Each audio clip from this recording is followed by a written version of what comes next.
The Seattle rain came down in relentless sheets, turning Pike Place Market into a maze of blurred neon signs and hurried footsteps.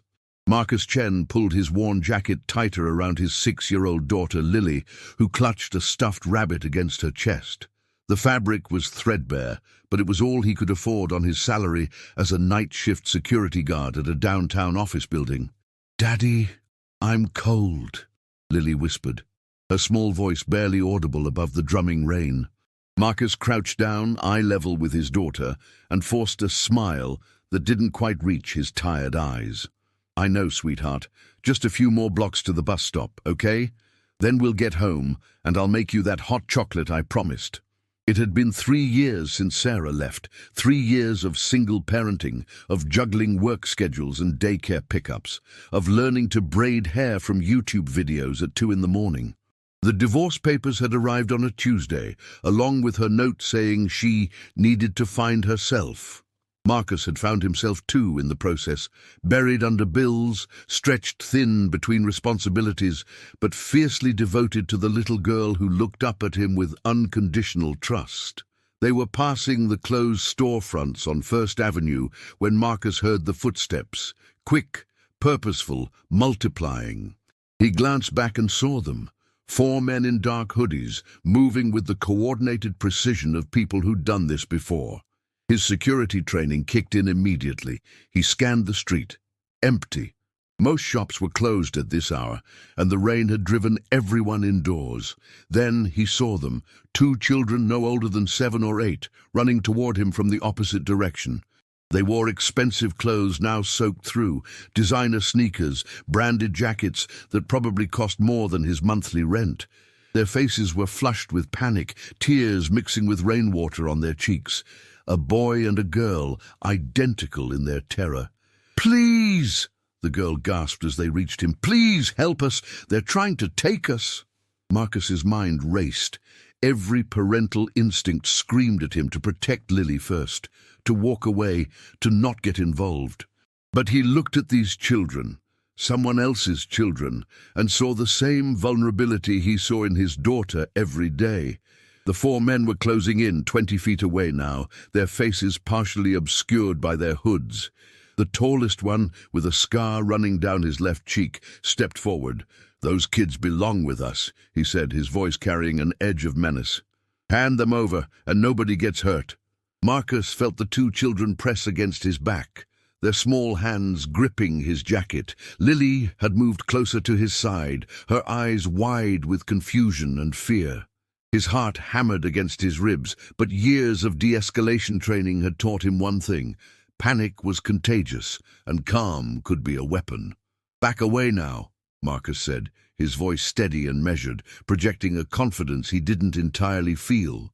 He positioned himself between the children and the men, creating a human barrier. "I don't know what's going on here, but these kids are scared, and I'm not handing anyone over to strangers." The scarred man laughed, a sound devoid of humor. "You don't know who you're messing with, friend. Those are the Hartley twins. Their father's got more money than you'll see in 10 lifetimes. We've been planning this for months. Kidnappers." The word crystallized in Marcus's mind with chilling clarity. This wasn't some custody dispute or misunderstanding. These men were professionals, and he'd just inserted himself directly into their operation. "Daddy." Lily's voice trembled. "It's okay, baby," Marcus said softly, never taking his eyes off the men. "Stay right behind me." His mind catalogued his options in rapid succession. They were outnumbered 4 to 1. Running would put all 3 children at risk. Fighting was futile. The street remained empty, the rain forming a curtain of isolation around them. His phone was in his pocket, but reaching for it would signal his intentions. "This is your last chance," the scarred man said, taking another step forward. "Walk away. Forget you saw anything. We'll even throw in 5 grand for your trouble." Marcus felt the twin girl's fingers dig into his back, felt her silent plea transmitted through that desperate grip.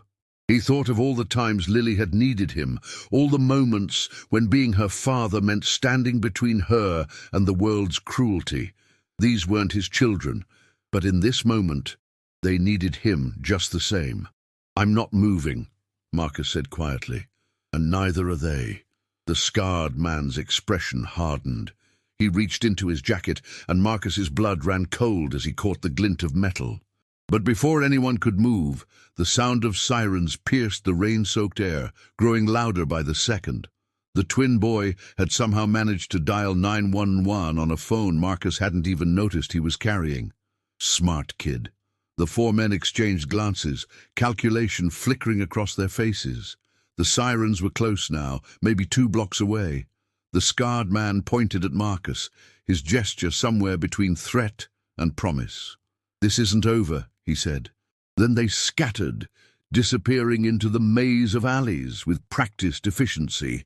Marcus's legs felt like water, but he remained standing until 2 police cars screeched to a halt at the curb, their lights painting the wet street in alternating blue and red. Officers poured out, and suddenly the empty street was full of activity, questions, and concerned voices. "Are you the children who called 911? A female officer approached, her hand resting on her radio. The twin boy nodded, still pressed against Marcus's back. "They tried to take us. This man saved us." As more officers arrived and began taking statements, Marcus finally allowed himself to breathe. Lily hugged his leg, and he picked her up, feeling her small body trembling against his chest. The twin girl was crying openly now, relief and residual fear pouring out in gasping sobs, while her brother maintained a brave face that kept cracking around the edges. An older detective, with silver hair and kind eyes, approached Marcus. "I'm Detective Reeves. You did a brave thing tonight, Mr. Chen. Marcus Chen." He shifted Lily in his arms. "I just did what anyone would do." "Not anyone," Detective Reeves said, studying him with an appraising look. "Most people would have kept walking. These are the Hartley twins, Emma and Ethan. Their father, James Hartley, owns half the tech companies in this city. We've had intelligence about a potential kidnapping attempt for weeks, but the family insisted on minimal security. Said they wanted the kids to have normal lives." He shook his head. "Their bodyguard was found unconscious 3 blocks from here. The twins managed to slip away during the confusion." Marcus looked down at the 2 children who had hidden behind him, seeing them properly for the first time. Despite their expensive clothes and the obvious privilege they came from, they looked like any other scared kids. Emma's dark hair was plastered to her face, and Ethan's glasses sat crooked on his nose. They could have been Lily's classmates, neighbors, friends. "What happens now?" Marcus asked. "Now we get them home," Detective Reeves said. "And I'm going to need you to come down to the station tomorrow to give a full statement. We'll need everything you remember about those men." He paused. "Mr. Hartley will want to thank you personally, I'm sure." Marcus nodded, exhaustion suddenly crashing over him like a wave. The adrenaline was wearing off, leaving behind the reality of what had almost happened. His hands started to shake, and he pressed them against Lily's back to steady them. "Can we go home now, Daddy?" Lily asked in a small voice. "Yes, sweetheart. Let's go home." As they walked toward a police car that would give them a ride, Emma Hartley reached out and touched Marcus's arm. Her eyes, red from crying, held a gravity beyond her years. "Thank you," she whispered. "You didn't have to help us." Marcus knelt down, balancing Lily on one knee. "Yes, I did," he said simply, "because someone would do the same for my little girl if she needed it. That's how the world's supposed to work." As the police car pulled away from Pike Place Market, Marcus watched the twins being reunited with their frantic security team and what looked like 6 family representatives. Their world was so different from his, protected by money and influence, insulated from the struggles he faced every day. Yet tonight in the rain, none of that had mattered. They'd just been kids who needed help. The rain continued to fall as Seattle's lights blurred past the car window. Lily had fallen asleep against his shoulder, her breathing soft and even. Marcus closed his eyes and allowed himself a moment of gratitude. They were safe. Everyone was safe. He had no way of knowing that this encounter, these few minutes of rain-soaked terror and reluctant heroism, would change everything. That the children he'd protected without hesitation would become a permanent part of his life, or that their father's gratitude would force him to confront questions about pride, class, and what it really means to provide for the people you love. For now, in the back of that police car, with his daughter asleep in his arms, Marcus Chen was just a tired single father heading home after the longest night of his life, unaware that his world was about to transform in ways he couldn't begin to imagine.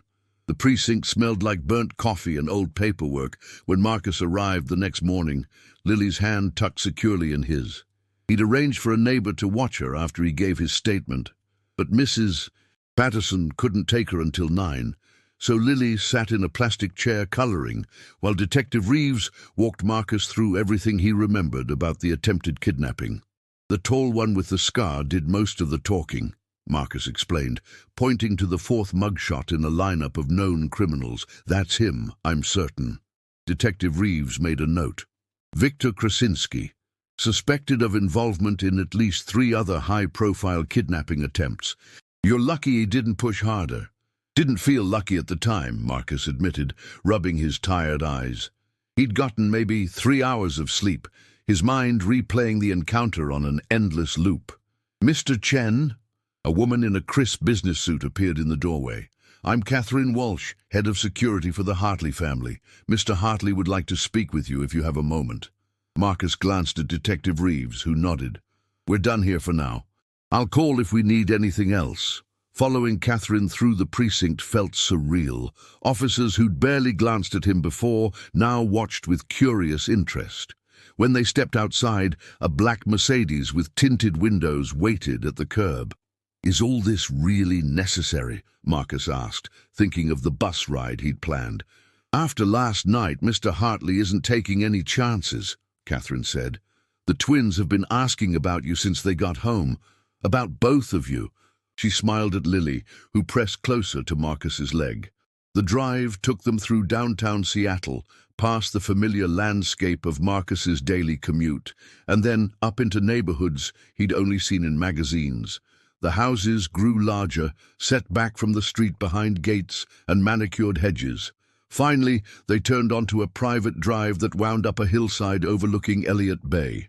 The Hartley estate was more compound than house, a modern architectural masterpiece of glass and steel that seemed to float above the city. Through the massive windows, Marcus could see the Space Needle in the distance, toy-sized from this elevation. Holy crap, he muttered, then immediately looked at Lily. Sorry, baby. Don't say that word. Catherine's lips twitched with amusement. The family is waiting in the main living room. Inside, the house was all soaring ceilings and expensive art. Marcus felt acutely aware of his discount store khakis and the scuff marks on his shoes. Lily gripped his hand tighter, her eyes wide as she took in surroundings that probably cost more than Marcus would earn in several lifetimes. Mr. Chen! Emma's voice rang out, and suddenly both twins were running toward him, their previous night's terror replaced with genuine excitement. They stopped just short of crashing into him, suddenly shy. Hi, Ethan said, pushing his glasses up his nose. You came. I was asked to give a statement, Marcus said, then added more gently, but I wanted to see how you guys were doing. We're okay, Emma said, though her eyes flickered with something that suggested otherwise. Dad's been really worried, though. He barely slept. None of us did, said a voice from deeper in the room. James Hartley was younger than Marcus expected, maybe 40, with the kind of polished appearance that came from personal trainers and expensive grooming. But his eyes were bloodshot, and when he approached Marcus, his handshake conveyed genuine emotion. Mr. Chen, James Hartley. His voice cracked slightly. I don't have adequate words for what you did last night. You put yourself and your daughter at risk for children you'd never met. That's... He paused, collecting himself. That's extraordinary. Anyone would have done the same, Marcus said, uncomfortable with the praise. No, James shook his head firmly. They wouldn't have. Most people would have walked past. Called 911 maybe, but not stood between armed criminals and someone else's kids. He looked at Lily, who was still pressed against Marcus's leg. You must be Lily. Your dad's a hero, you know that? Lily nodded solemnly. My daddy's brave. He's not scared of anything. Marcus's throat tightened. If only she knew how terrified he'd been. James gestured to a seating area that probably cost more than Marcus's car. Please, sit. I know you have work and responsibilities, so I won't keep you long. But I wanted to meet you in person, to say thank you, and to ask how I can repay you for what you've done. That's not necessary, Marcus began, but James held up a hand. Please, let me finish. James leaned forward, his expression serious. Last night, I came within minutes of losing my children, the two most important people in my entire world. You prevented that. So yes, it is absolutely necessary. He pulled out his phone and opened his banking app. I'd like to transfer $2 million to your account. Marcus felt the room tilt. What? No, I can't accept that. It's a fraction of what they're worth to me, James said quietly. And I understand it might seem like a lot. It is a lot. It's too much. Marcus stood up, agitation making him pace. Mr. Hartley, I appreciate the gesture, but I didn't help your kids for money. I did it because they needed help. Because someone had to. You can't just pay me for that. James studied him with an expression Marcus couldn't quite read. You're serious. Completely. Then what can I do? There must be something. Medical bills? Student loans? A better apartment? Your daughter's education? Marcus opened his mouth to refuse again, but the words caught in his throat. He thought of the eviction notice he'd received last week. 30 days to come up with 3 months back rent or lose their apartment. He thought of Lily's upcoming birthday and how he'd have to explain again why they couldn't afford a party. He thought of the way she'd stopped asking for new clothes because she'd learned not to expect them. Pride was a luxury he couldn't always afford. Marcus swallowed hard. I'm 3 months behind on rent. My landlord started eviction proceedings. If I could get help with that, just that, I'd be grateful. I can pay you back over time. Consider it done, James said immediately. Catherine, please handle that today. Full amount and pay ahead for the next year. Mr. Hartley, that's not... A year gives you breathing room, time to save, to plan. It's the least I can do. James's expression softened. Mr. Chen, Marcus, I'm not trying to buy your heroism or make you feel beholden to me. I'm trying to express gratitude in the only way I know how. My world runs on money and transactions, but I understand that's not what drove you last night. He glanced at his children who were now sitting on the floor with Lily, showing her a puzzle. You acted out of basic human decency. That's increasingly rare in my world. Marcus sat back down, watching his daughter interact with the Hartley twins. Emma was helping Lily with a corner piece, her voice patient and encouraging. Ethan was explaining the picture they were assembling, something with dolphins and ocean waves. They've been through a lot, James said, following Marcus's gaze. Their mother, my wife, died 4 years ago. Cancer. Since then, it's been just the 3 of us. I've tried to keep their lives as normal as possible, but after last night, he rubbed his face. I have to accept that normal isn't possible for us, not anymore. I'm sorry about your wife, Marcus said softly. I lost mine too. Well, not to death, divorce, but the single-parent thing, that I understand. For a moment, the vast gulf between their financial situations seemed to narrow. 2 fathers, both doing their best, both haunted by loss. The twins have asked about Lily, James said. They'd like to be friends if that's something you'd consider. I know it's unusual given our different circumstances, but they don't have many friends their own age. Most kids they meet are intimidated by the money or the security or the whole circus that surrounds us. But last night, Lily just saw them as kids who needed help. Emma and Ethan responded to that. Marcus looked at his daughter, who was laughing at something Ethan had said.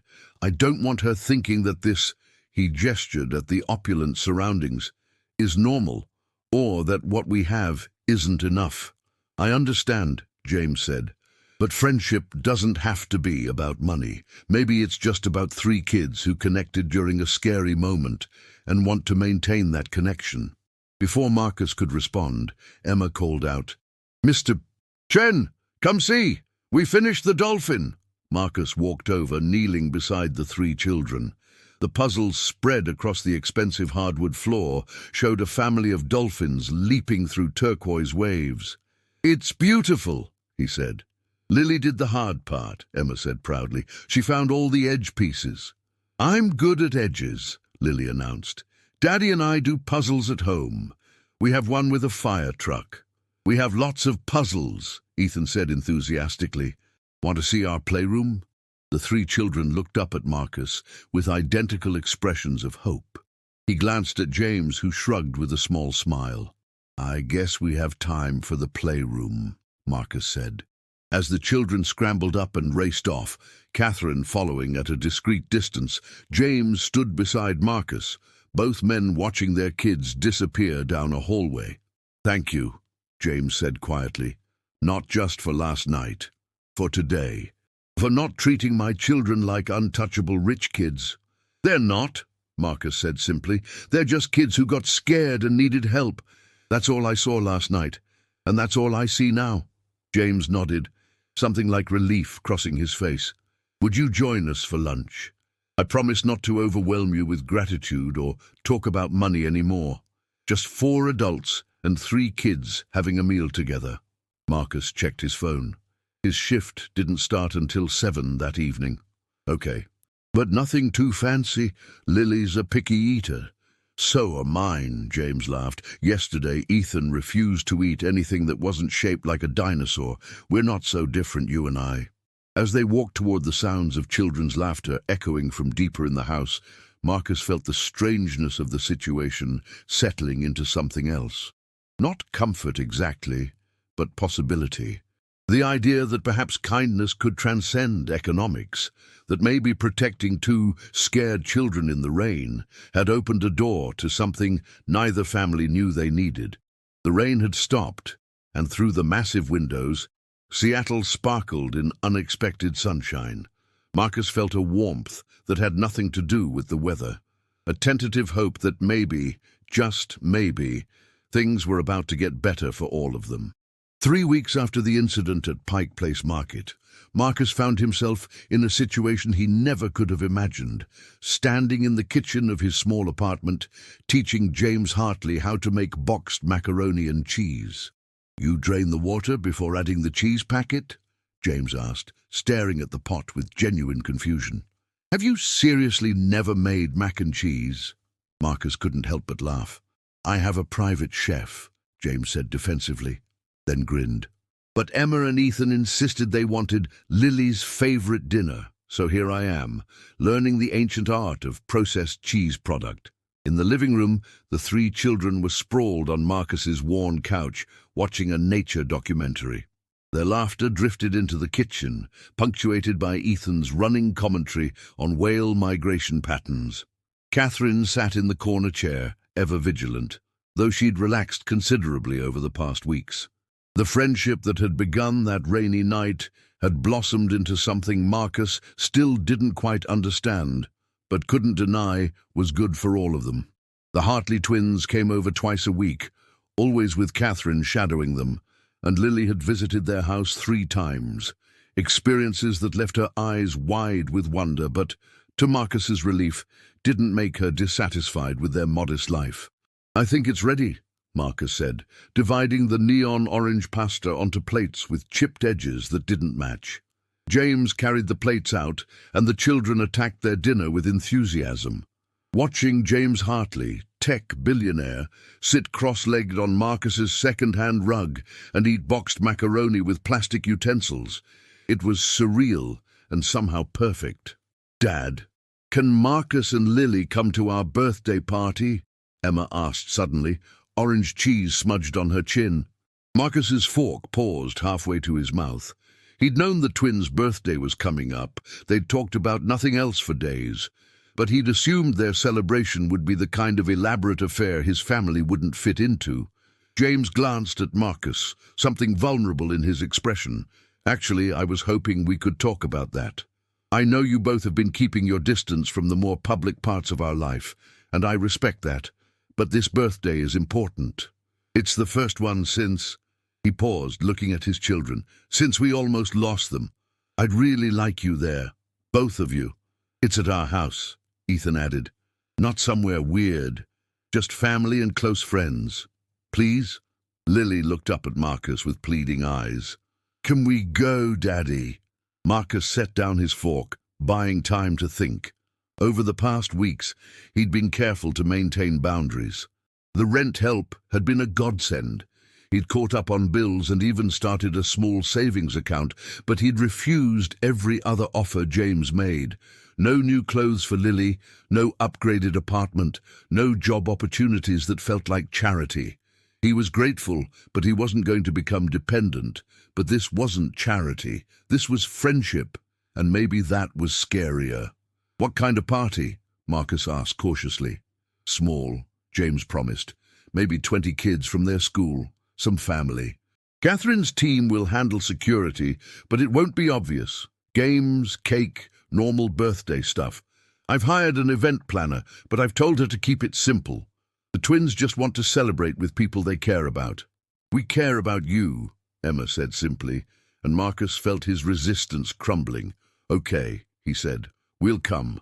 The children erupted in cheers, and Lily launched herself at Marcus, nearly knocking over his water glass. Even Catherine smiled, a rare break in her professional demeanor. Later, after the twins had gone home and Lily was in bed, Marcus sat at his small kitchen table with a cup of instant coffee, staring at his phone. James had texted the party details. Saturday afternoon, casual dress, no gifts necessary. That last part made Marcus smile, as if he could afford a gift worthy of children who had everything. But the truth was, over the past weeks, he'd learned that having everything wasn't the same as having what mattered. The Hartley twins had material wealth beyond measure, but they were lonely. Their father's money had built walls as much as it had opened doors. The kids at their expensive private school treated them differently, either intimidated or trying too hard to befriend them for the wrong reasons. Lily, with her thrift store clothes and uncomplicated affection, had become their bridge to normalcy. And Marcus, who'd expected to feel inferior in James's world, instead found himself offering something the billionaire couldn't buy: perspective from a life lived without safety nets. The day of the party arrived with typical Seattle ambiguity, clouds threatening rain, but not quite delivering. Marcus dressed Lily in her nicest outfit, a sundress his mother had sent for Christmas, and tried to ignore his own anxiety about the afternoon ahead. When they pulled up to the Hartley estate in his aging Honda, looking decidedly out of place among the luxury vehicles, Marcus almost turned around.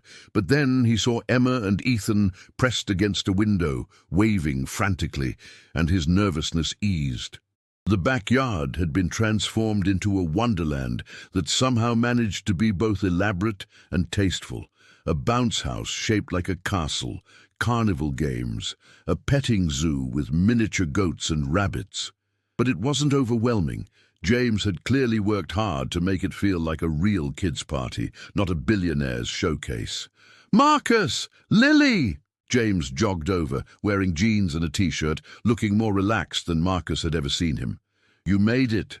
Come on, the twins are dying to show Lily the petting zoo." As Lily ran off with Emma and Ethan, Marcus found himself standing with a group of James's friends, successful tech entrepreneurs, venture capitalists, people whose casual clothes probably cost more than Marcus's monthly salary. He braced for awkwardness, for the inevitable questions about what he did for a living, for the moment when he'd be revealed as the charity case who didn't belong. But James stayed close, smoothly introducing him as the man who saved my children. And suddenly, Marcus wasn't the outsider. He was the hero. People wanted to hear the story, asked thoughtful questions about his life, treated him with genuine respect. It was disorienting and oddly touching. "You look uncomfortable," a woman's voice said beside him.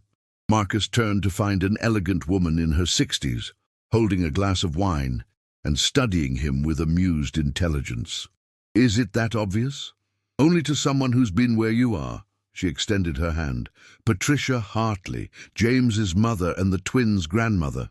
Marcus Chen, the brave man who stood between my grandchildren and armed kidnappers, yes. Her eyes were sharp but kind. James has told me all about you, about how you refused his initial offer of compensation, about how you've maintained boundaries while still allowing a friendship to develop. That takes wisdom. Or stubbornness, Marcus said wryly. Patricia laughed. In my experience, there's not much difference between the two. She gestured at the party around them. This is good for them, all of them. James tends to insulate himself and the children. He's afraid of people wanting things from them, of relationships built on money rather than genuine connection. You've given him something rare, proof that decent people still exist. I'm not that special, Marcus protested. You stood your ground against armed criminals to protect strangers, Patricia said firmly. That's exactly that special. And you've done it again since, in smaller ways, refusing to be bought, insisting on maintaining your independence while still accepting help when you truly needed it. That's a difficult balance. She paused. My son cares about you. The twins adore you and Lily. Please don't let pride push away something that could be good for everyone involved. Before Marcus could respond, a commotion drew their attention. Near the petting zoo, Lily was crying, and Emma stood protectively in front of her, facing a boy who looked a year or two older. Marcus immediately started forward, but James beat him there. What happened? James asked, crouching to Lily's eye level. Tyler said Lily's dress was ugly, Emma reported indignantly. He said it looked like something from a thrift store and that she didn't belong here with rich kids. Marcus felt his face flush with anger and embarrassment. He reached Lily and pulled her close, wiping her tears. Tyler's mother appeared, her expression mortified. Tyler, apologize right now. It's okay, Marcus said quietly, though it wasn't. Lily, want to go see the bounce house? No. Lily pulled back, her small face set with determination that reminded Marcus of himself. My dress is from a thrift store. Grandma bought it there because that's what we can afford.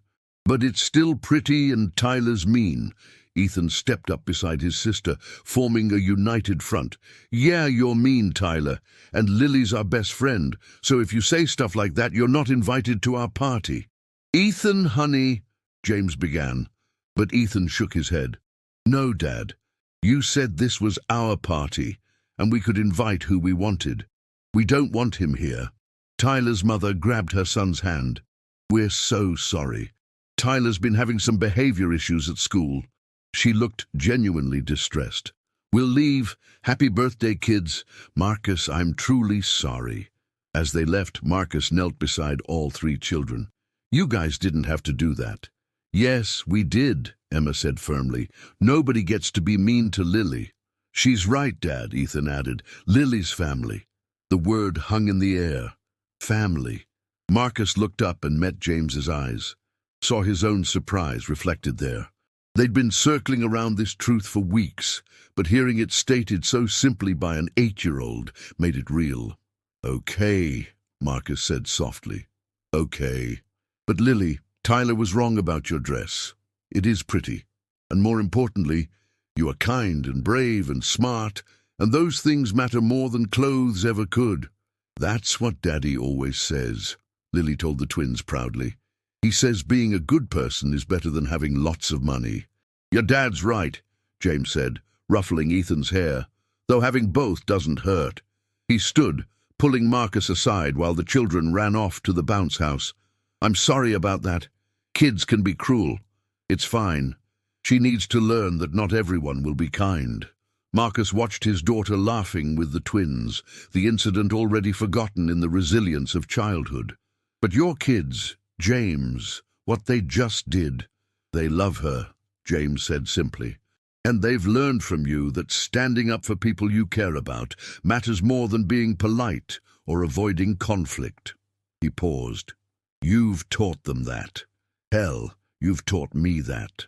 The party continued, and Marcus found himself relaxing into it.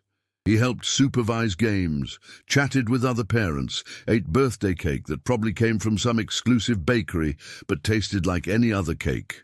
When the children gathered for presents, Emma and Ethan made Lily sit with them, including her in every moment. As the afternoon wore on and guests began to leave, Patricia Hartley approached Marcus again. "Walk with me?" They strolled to the edge of the property, where the manicured lawn gave way to wild vegetation and a view of the city below.